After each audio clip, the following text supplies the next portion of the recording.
నిన్న పవన్ కళ్యాణ్ గారికి సర్జరీ జరిగింది అనేది మనం విన్నాం. దానికి సంబంధించి ప్రముఖులు చాలా మంది త్వరగా కోలుకోవాలని చెప్పి ట్వీట్ చేశారు. అందులో వైఎస్ఆర్ కాంగ్రెస్ పార్టీ అధినేత మాజీ ముఖ్యమంత్రి జగన్ గారు కూడా ఒకరు. అయితే ఇదే విషయం కొద్దిగా మనం వెనక్కెళ్తే 2024 ఎన్నికల సందర్భంలో విజయవాడ పర్యటనలో ఉన్నప్పుడు జగన్మోహన్ రెడ్డి గారి మీద ఒక దాడి జరిగింది. ఒక అగంతకుడు రాయి విసరటంతో ఆయనకి దెబ్బ తగిలింది. ఆ సందర్భంలో పవన్ కళ్యాణ్ గారు ఇదే విధంగా మీరు త్వరగా కోలుకోవాలనుకుంటున్నారనే విధంగా ఆయన ఎక్కడా కూడా రెస్పాండ్ కాల. ఇది నిజంగా తగిలిందా, కొట్టించుకున్నారా, డ్రామాలు ఆడుతున్నారా అనే విధంగా రెస్పాండ్ అయ్యారు.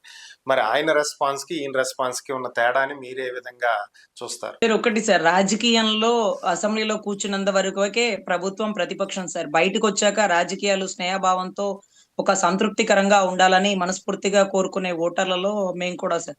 సో ప్రత్యర్థులు గతంలో ఆయన ఏదైతే స్టేట్మెంట్ ఇచ్చాడో, ఏదైతే ఆయన పబ్లిక్ స్టేట్మెంట్ లో అంటే పబ్లిక్ మీటింగ్ లో తల్లి చెల్లి గొడ్డలి ఇవన్నీ ఆధారపూర్వకంలా లేనివి ఆరోపణలు ఒక ప్రతిపక్ష నాయకుడి మీద వేయడం తగునా?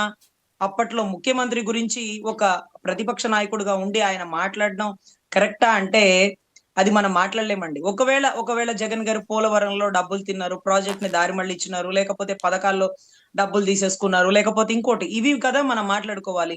అంటే ఏదైతే నిరూపితం కానటువంటి స్టేట్మెంట్లని ఒక కార్యకర్తలు ఆకతాయిగా మాట్లాడొచ్చు, కానీ అనుభవజ్ఞులైనటువంటి సీఎం స్థాయిలో ఉన్నవారు, డిప్యూటీ సీఎంలో ఉన్నవారు, లేకపోతే ఒక పార్టీ ప్రెసిడెంట్ స్థాయిలో ఉన్నవారు ఒక ప్రతిపక్ష నాయకుడిని అమ్మా నాన్న తమిళమ్మాయి సినిమా లాగా, లేకపోతే తల్లి చెల్లి గొడ్డలి అనే స్టేట్మెంట్లు ఇవ్వడం కరెక్ట్ కాదండి.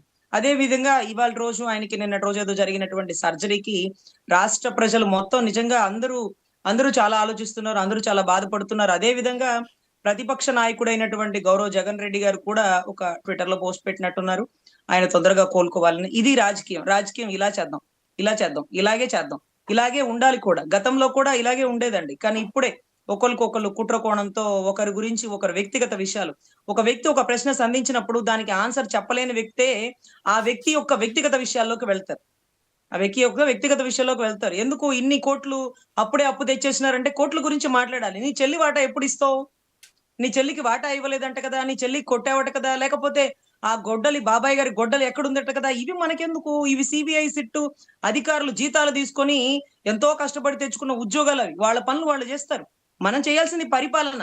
సిబిఐ సిట్టు సిఐడిలో తలదూర్చకుండా మనం చేయాల్సిన పనులు మనం చేస్తే బాగుంటుందని నా ఉద్దేశం సార్.